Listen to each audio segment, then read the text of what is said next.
You're listening to the weekly Parsha Podcast, recorded with Hashem's never-ending assistance in Ramah B'Shem Israel 5783, 2023.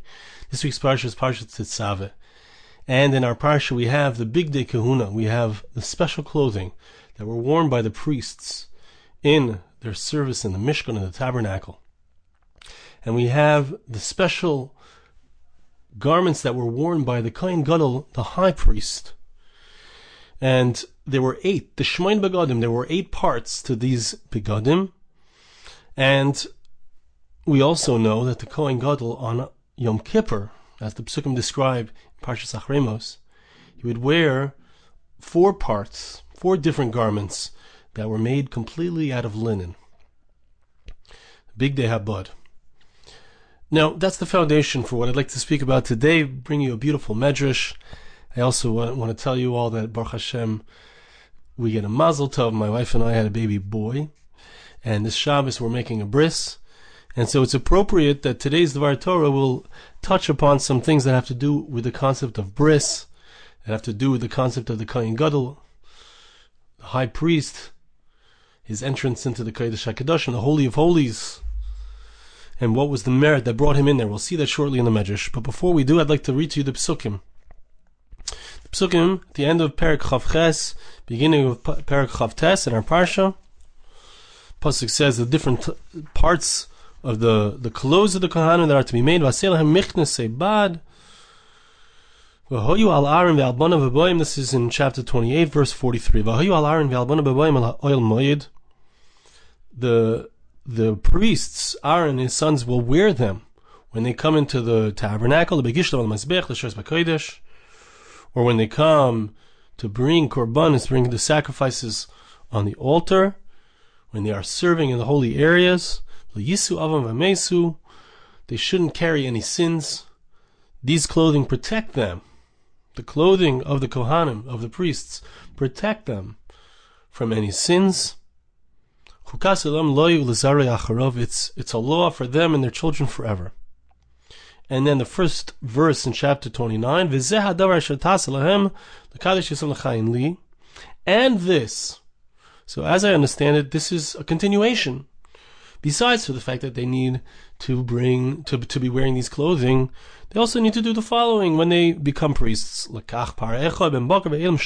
whole list of different korbanos, sacrifices that they are to bring.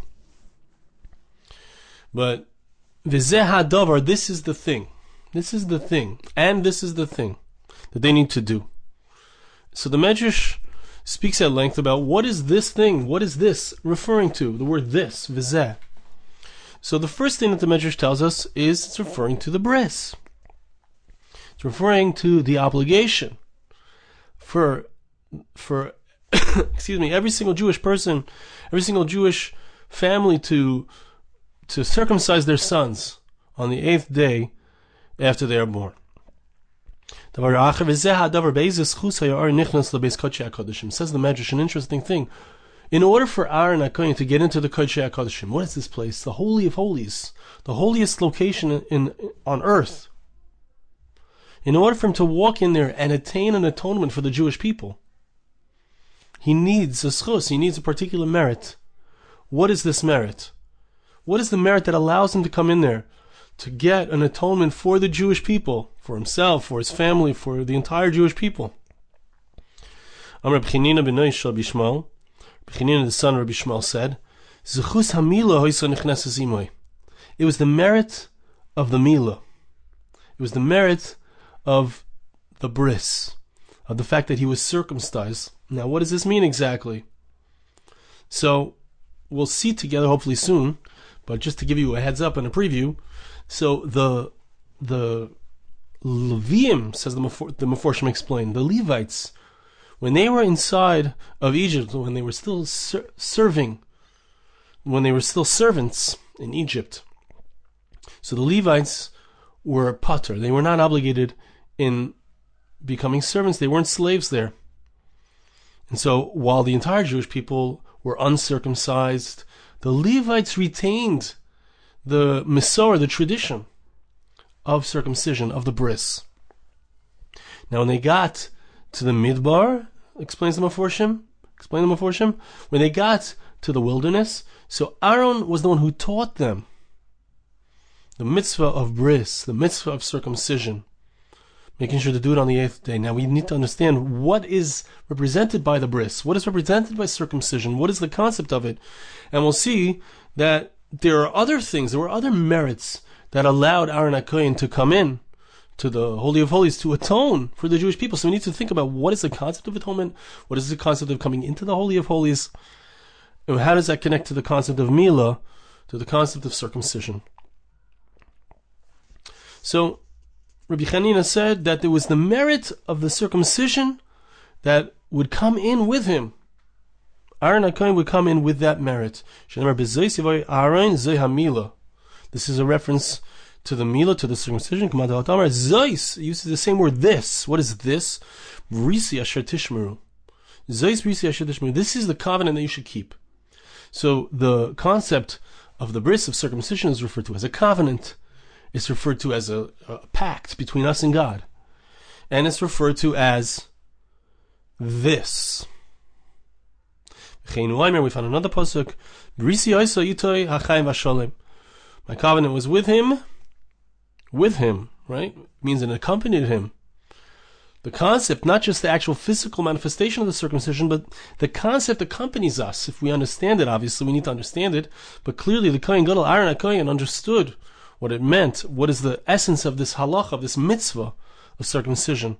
And we'll soon understand what it is. What is the essence of it?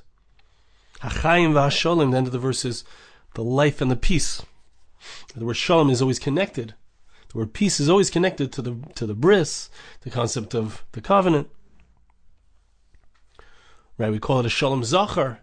The Friday night, the first Friday night, it's very much connected. Friday is the concept of 6 going into 7. It's the connection between the female aspect and the male aspect. The point of connection is the bris. Rabbi Yitzchak has a different understanding. What was it that accompanied Aharon HaKohen when he wanted to enter into the Holy of Holies, when he wanted to enter into the tabernacle? It was the merit of the Shvatim. It was the merit of the tribes themselves, right? Because let's remember, Aharon HaKohen, the high priest, he was a representative. The Kohanim represented the Jewish people. They brought the korbanos on their behalf. They brought the sacrifices. They gained atonement on behalf of the Jewish people. So it's very interesting because here's Aharon HaKohen coming to atone for us. And what does he bring? What's the merit that he brings? It's the diamonds, it's the rubies, it's the emeralds, it's the special stones, the precious stones that were on the Efod, that were on his breastplate. Now, of course, he didn't go inside the Kodesh HaKadoshim, the Holy of Holies, with those on, because he would change into the white garments, as we mentioned. But, as the Meforshim explain, he would go in to the Kodesh HaKadoshim, to the Holy of Holies, with the recognition of, with the concept of, with the memory of the Shvatim, the tribes. Now, what is the idea behind these diamonds, these precious gems that represented each tribe? The Medrash goes through, I'm not going to read it inside, but the Medrash goes through each of the different tribes and what type of stone they had. Matam, what was the reason? Why did they have all these stones? Why did he come in to the Mikdash with stones representing, precious stones representing each of the tribes of the Jewish people? HaKadosh Baruch Hu mistakel b'hem. Hashem would look at these stones. He would look at the clothing of the Kohanim, of the priests. He would look at the special clothing that he would change into in order to enter into the Holy of Holies.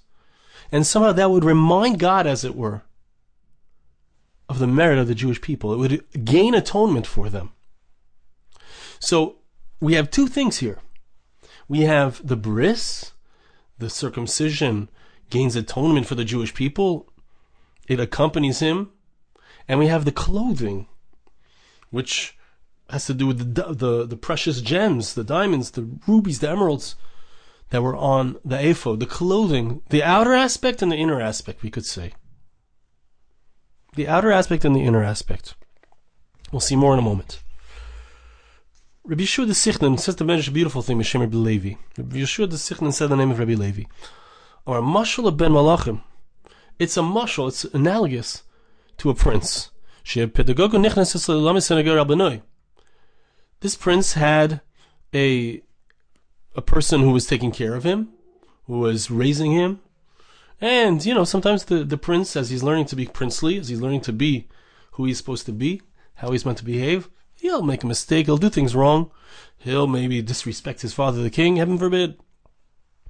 So, this teacher, who was teaching the prince the way to act in a princely manner,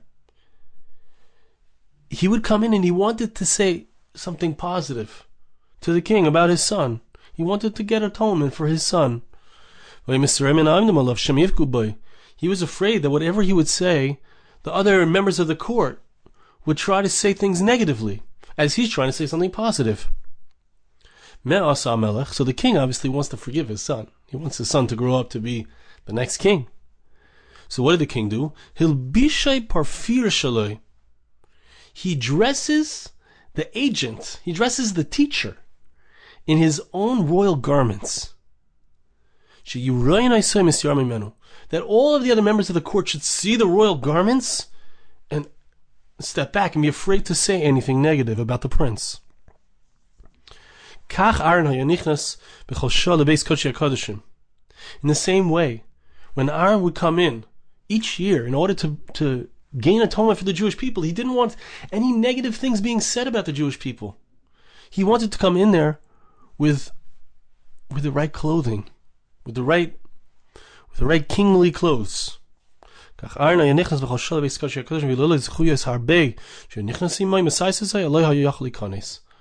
the mitzvos, there's another medrash, which I don't think, we'll see if we get to it, another medrash in Vayikra, which speaks about the many mitzvos that would accompany him, besides for the bris, besides for the bris, which is the inner aspect. There was also Shabbos, which represents a certain thing. There was also the Torah, which represents a certain aspect. But all of these schusim were like the kingly garments. The kingly garments that he was able to go in and protect the Jewish people with. The angels were there, and they would say negative things, heaven forbid, about the Jewish people. Hey, why aren't these people acting as they should? Why are they not acting in a princely way? What does Hashem do? He gives him beautiful garments that look like God's garments, as it were. We find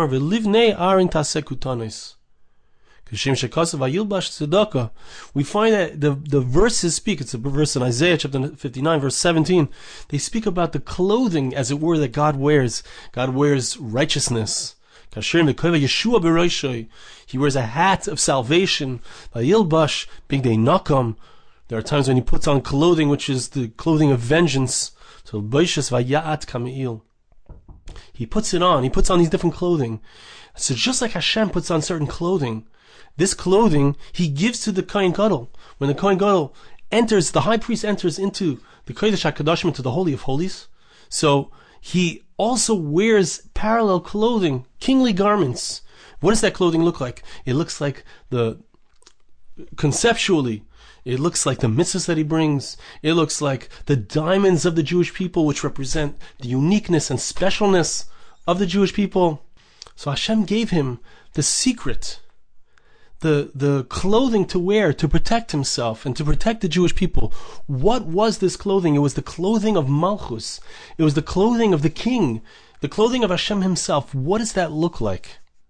What is the inner aspect and what is the outer aspect? So indeed, let's take a look at the Medrash in Parshas Vayikra, which parallels this Medrash. There's two pieces here. One of them says like this: Rabbi Chanina and Rabbi Shua ben Levi, Chavrin the Rabban Amru. Rabbi Chanina and Rabbi Shua ben Levi, the friends of the sages, they said like this: why does he have 8 different garments?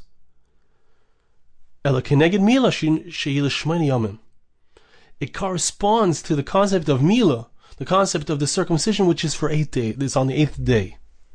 Hashem brings the same verse that we saw together. So somehow the number 8, the aspect of 8, represents something powerful, represents the clothing that he wears, it's the merit that allows him to come in, and it represents the Milah. What is this concept?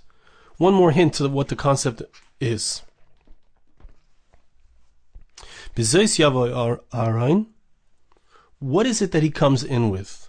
Aaron comes into the Holy of Holies with this. We said one aspect is he comes in with the bris, with the circumcision, with that mitzvah, which he taught to the Jewish people.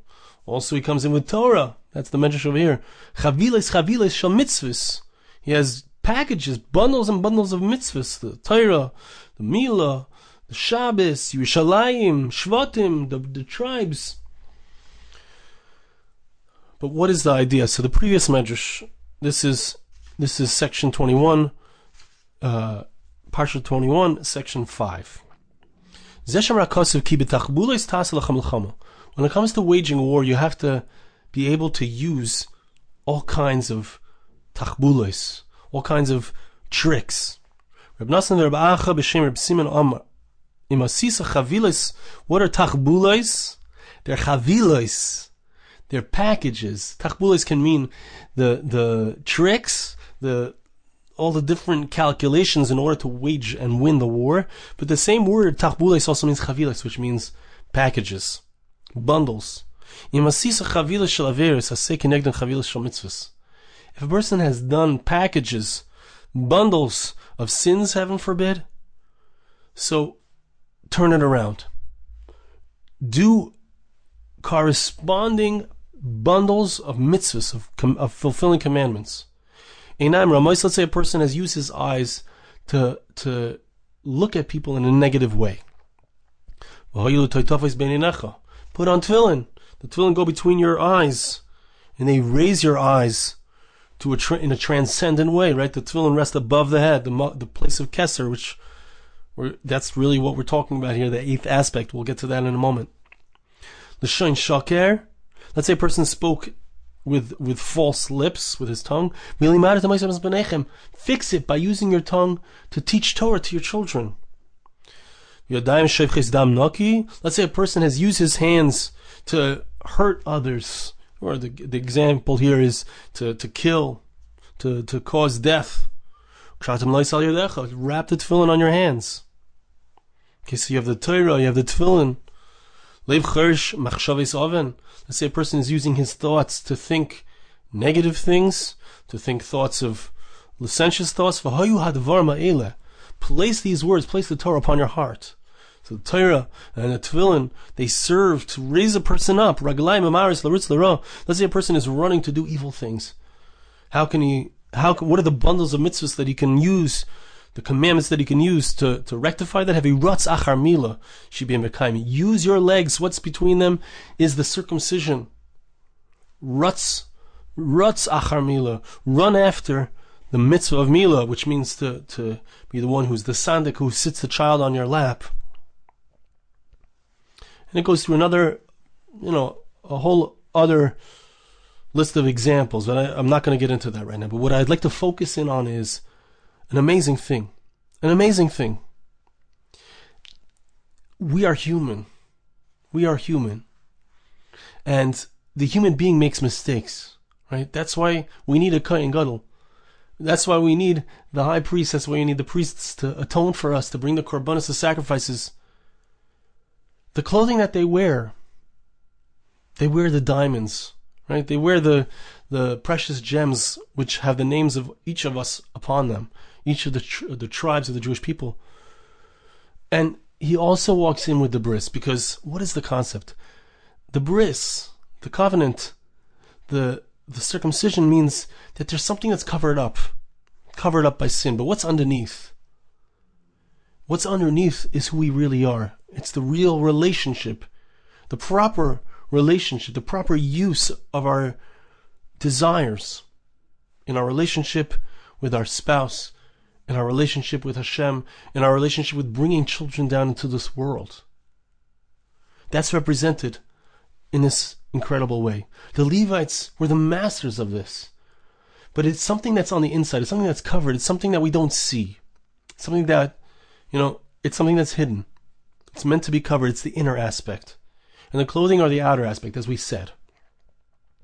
Now, think about it this way for a moment, okay? The concept of the eighth aspect, which is what we're speaking about here, the eight different parts of the clothing of the Kohen Gadol, the high priest, the eighth day. The eighth aspect always represents l'mala min hatava. It represents above nature. It's bina. It's the eighth aspect. We have the seven days of creation, the 7 days of the natural order. And then we have l'mala min hatava, the eighth aspect. But what's interesting is that the eighth aspect, as the Mekubalim explain, as the deeper sources explain, the eighth aspect completely surrounds, the soul surrounds the human being, but it's also inside of the human being. It's completely hidden within us, and it completely surrounds us. Just as Hashem, God Himself, as it were, is the soul of reality. He gives constant kiyum to reality, He gives constant existence to reality, but He completely surrounds reality. He's beyond reality, but reality is inside of Him, but He's also inside of all of reality. So the eighth aspect represents the spiritual aspect, which completely surrounds and is completely inside. Now, what happens when a person sins, when a person does an avera? We've done something wrong, so how do we get rid of it? How do we remove the foreskin? Because what we're trying to do is, we're trying to reveal what's really inside. We're trying to reveal the spiritual aspect which is inside of us, which is covered by the avera, which is covered by the sin. That's represented by the bris. The bris is the removal of the sin. It's getting back to who we really are. The clothing that the Kohen Gadol wears represent the diamonds, the beauty of the Jewish people. Represents the essence of who each tribe is. Each of the stones that are on the breastplate are different aspects, represent different aspects of who the Jewish people are. At our essence, at our core.